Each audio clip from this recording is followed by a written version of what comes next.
Hey guys, what's going on tonight? Got a little review I wanted to do for you. I recently picked up a Smith & Wesson M&P 40 Pro 5-inch. The Pro Series has the fiber optic front. It's supposed to have a little better trigger. I don't know about that.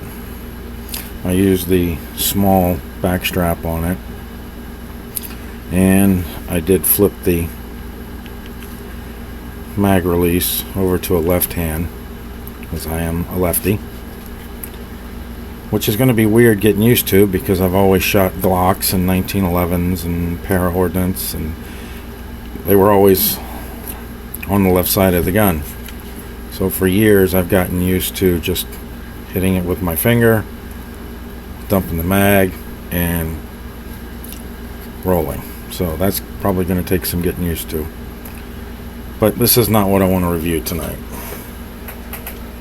My review is on base pad extensions.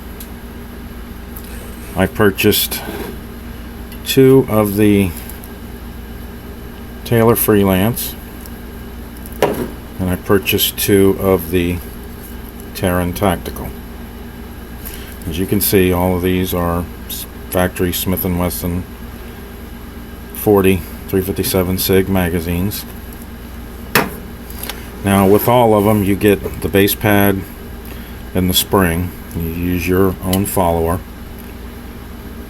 The Taylors slide on and they lock on with this plate. They're never coming off. They're on there. You got to take these, or loosen both of these up, and then it swings out of the way. It's a good way to go. There's certainly nothing wrong with it. The Tarans slide on, and then you push this pin up, and that's how they lock on. Now, from dropping the mags, quick reloads and such, I could see that pin maybe working its way down, but they do have a set screw in them. I have not tried it yet, but because the tension is pretty good, but I guess you could tighten it up or even possibly lock them down if you wanted to. So, the Taylors first. Like I said, you get the base pad, you spring, you have to use your own follower. I put them together, started loading it up. I got to 15, these are factory 15 round mags. I got to 16, it was getting very tight. 17, I couldn't go any further. So I took it apart, looked at it, everything looked good. The spring was collapsing properly, wasn't binding. So I got on the internet and I found Taylor's video where he shows you have to modify the follower a little bit. What you have to do is the back side of the follower, you just got to take a file and file the sides down at a little bit of an angle and then across the back to kind of roll it in on both sides in the back. So I did that. I put it together. That allowed me to get to 18. Still wouldn't go any further. So what I found out from the spring traveling up and down through the mag when I took it off is on the inside of the base pad, on this back half here and here, both sides on the inside, where they machined the lip for it to lock onto the mag, it leaves a ridge there, and it's enough to bind the followers.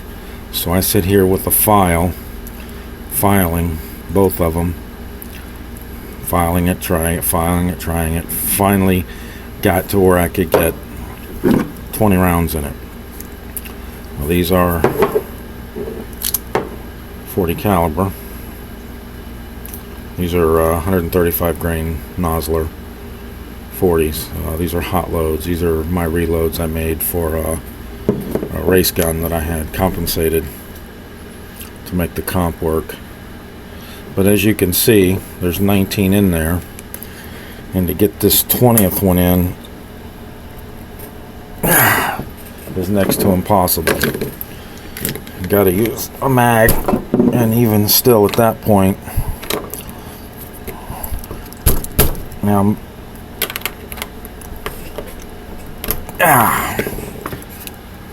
now maybe I could work the follower or work the base pad a little more and get it better, but I didn't buy 80% mag bases. I should have just been able to put these on and it work. I've put mag bases on extensions on my Glocks, my Para, my Witness. I've used Dawson's, I've used Arredondos, I've used all the other brands out there. I've never had any of these issues. Now I know the guy at Taylor watched his video. He says he would rather you have problems getting the bullets into the mag instead of getting them out. I agree with that, but I think they could have been fit a little better. That being said, they're on. They're not going anyplace unless somebody wants to buy them, and then I'll buy me some more Tarans. Now the Tarans also come with the base pad and the spring. Use your own follower. They're I think they're a plus 10% spring. Same with the Taylors. Now these slide on, and then you just push this pin forward or up like that, and that locks the magazine. Now I could see this from doing reloads, that pin getting knocked out and the magazine coming apart, but they were very easy to put together, easier than the Taylors. I was able to get 20 rounds in these without any issues at all. As you can see, it's not real tight. With the Taylors, very tight. Now, the problem I see with that is if you're trying to do a reload in between strings, you've got one chambered, you've got a round chambered, and you're doing a reload. These Taylors, you really got to bang them to get them in there, and that's putting a lot of stress, I would imagine, on this mag release. Now if you had the chamber open, it's not so bad. They pop right up in there.